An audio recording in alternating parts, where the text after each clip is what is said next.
안녕하세요 여러분, 반갑습니다. 패런팅 업그레이드 PU 채널의 유중근입니다. 자, 오늘은 지난 영상에서 말씀드렸던 것처럼 안정형 부모, 안정형 자녀를 둔 부모의 특징은 어떤 것들이 있을까? 여러분과 함께 나눠보는 시간을 갖도록 하겠습니다. 자, 저는요 애착 전문가이지만 그 애착을 강조하는 여러 가지 양육의 책들을 보면 그 애착에 대한 어떤 실천 사항이 참 원칙적이구나 또는 원론적이구나 하는 것들을 많이 느끼게 됩니다. 자, 그렇기 때문에 그 원칙적이고 원론적인 그런 특성들을 양육의 현장에서 모두 적용하고 실천한다는 것은 사실 참 많이 어렵습니다. 자, 예를 하나만 들어볼게요. 모유수유를 예를 들어보겠습니다. 모유수유는 애착 이론에서 안정애착을 형성하는데 매우 도움이 된다, 이렇게 알려져 있습니다. 자, 이거는 그 애착 이론의 근거에서 WHO도 여성들이 출산 이후에 자녀에게 모유수유를 할 것을 권장할 만큼 사실 과학적으로 입증된 내용이기도 합니다. 자, 그런데 여러분 생각해 보세요. 모유수유를 할 수 없는 분들도 계시죠. 뭐 예를 들면 직장인이라든지 아니면 뭐 좀 그 여성분이 질병을 갖고 계셔도 실은 약을 먹고 계시는 경우에 모유수유를 하기가 상당히 어려워지죠.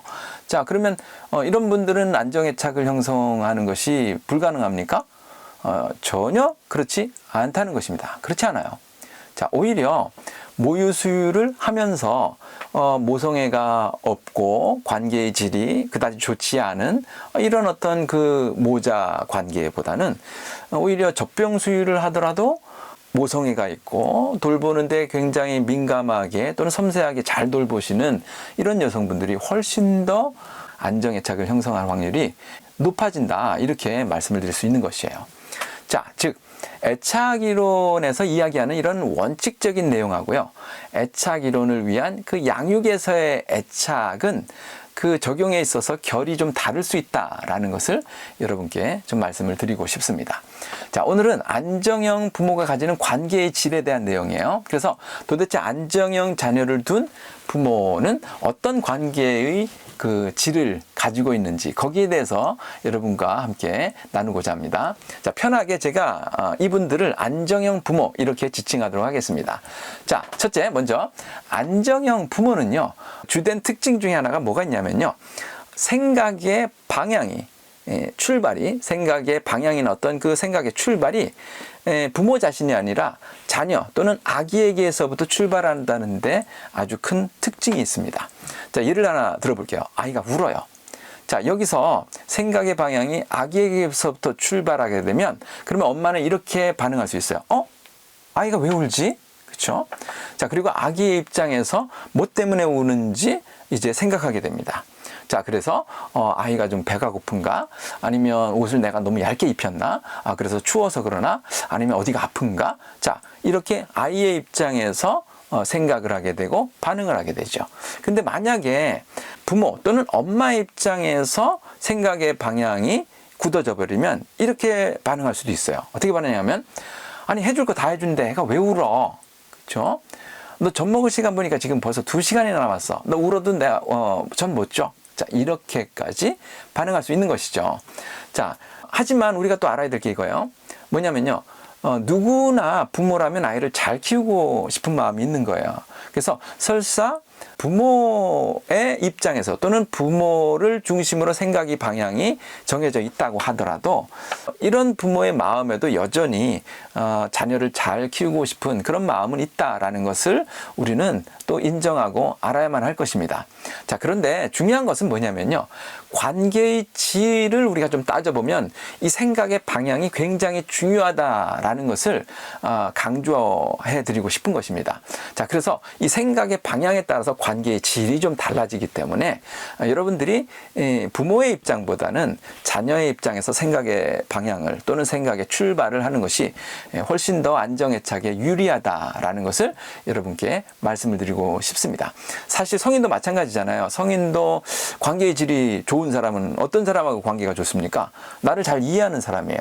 근데 나를 잘 이해한다는 것은 다른 표현으로 하면 상대방이 나에 대해서 생각이 출발했다는 것이죠. 그렇죠? 자, 그렇기 때문에 자, 만약에 자기만 알고 상대방에 대해서는 몰라라 한다. 관계의 질이 결코 좋을 수가 없죠. 자, 안정형 부모의 두 번째 특징을 말씀드리면요. 안정형 부모는 자녀의 욕구와 감정의 조율을 잘한다는 거예요. 자, 이거는 첫 번째 특징하고 맥을 같이 하는데요. 여기서의 강조점은 사실 감정에 있어요. 사실 애착 관계의 질의 가장 키포인트는 감정에 있다라고 해도 과언이 아니에요.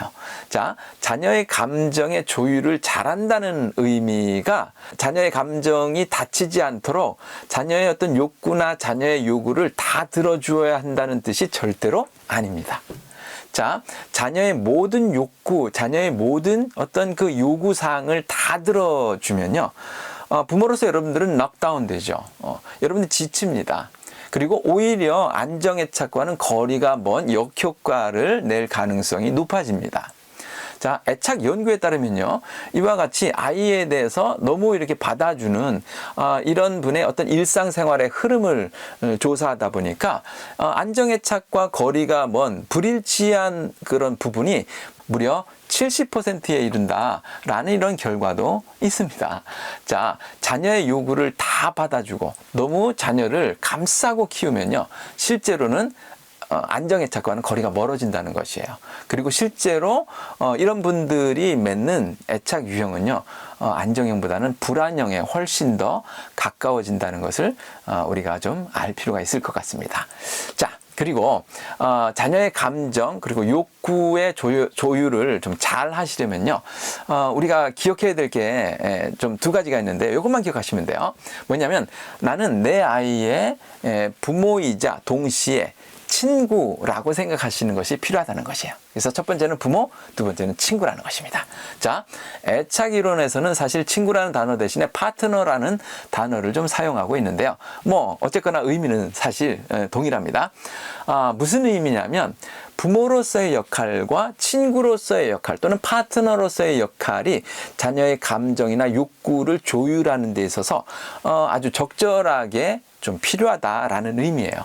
자, 생각해 보겠습니다.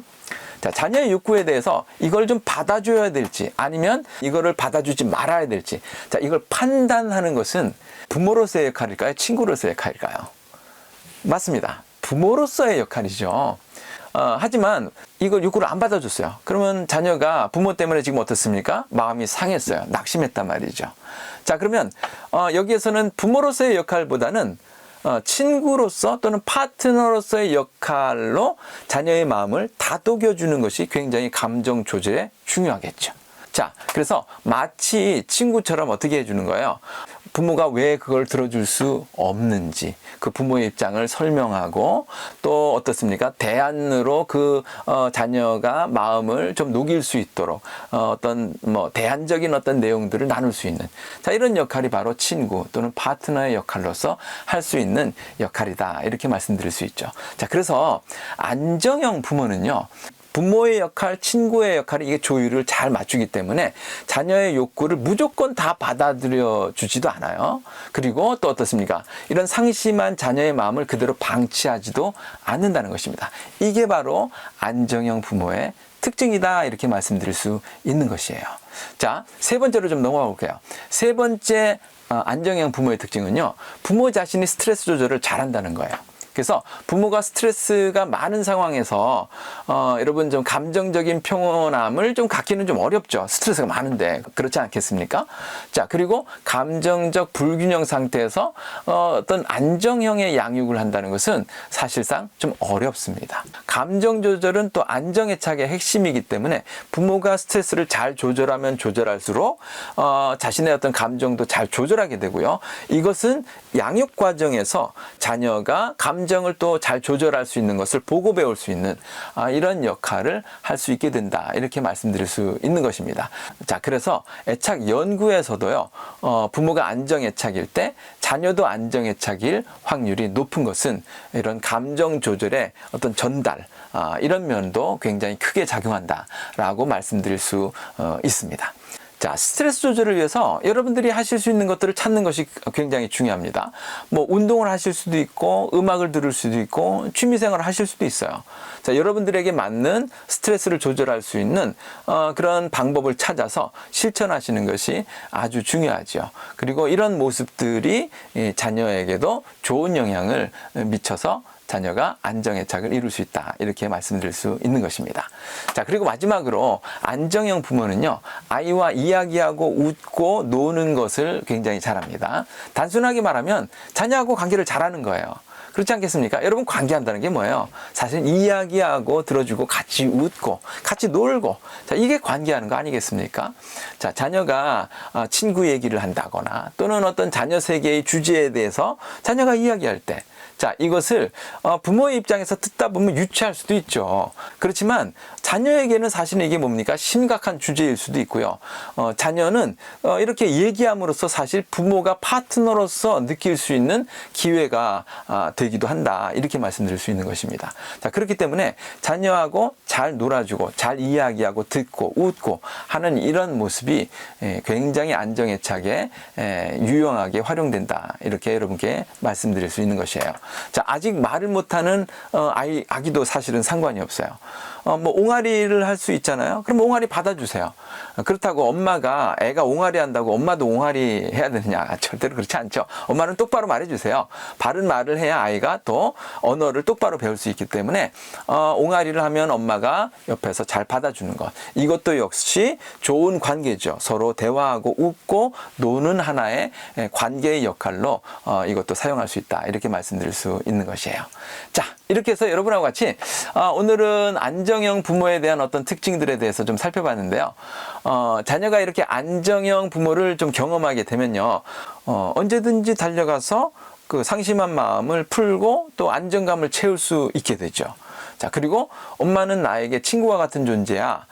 또 엄마는 나에게 친구처럼 반응해줘. 라는 어떤 확신이 있으면 엄마에 대한 자신감이 생기는 거예요.